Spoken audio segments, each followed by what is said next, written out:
আসসালামু আলাইকুম। Mathematic x ব্যাকবেঞ্চের YouTube চ্যানেলে তোমাদের সবাইকে স্বাগত।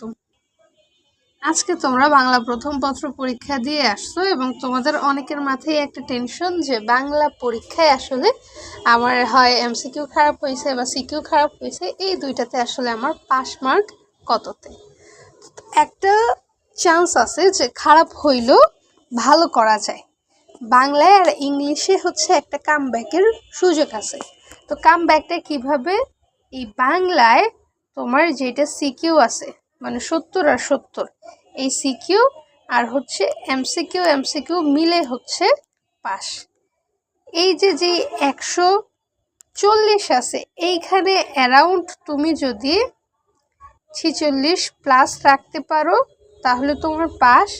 আর এমসিকিউতে দুইটা মিলায়া তোমার 20 থাকা লাগবে। হতে পারে তোমার ফার্স্ট পেপার এমসিকিউ খারাপ হয়েছে, ফার্স্ট পেপারে ধরো তুমি 5 পাইলা, সেকেন্ড পেপারে যদি 15 পাও তাহলে ইনশাল্লাহ তোমার পাস এসে পড়বে।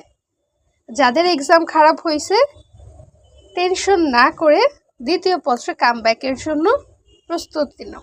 ইনশাল্লাহ দ্বিতীয় পত্র পরীক্ষাটা ভালো হবে।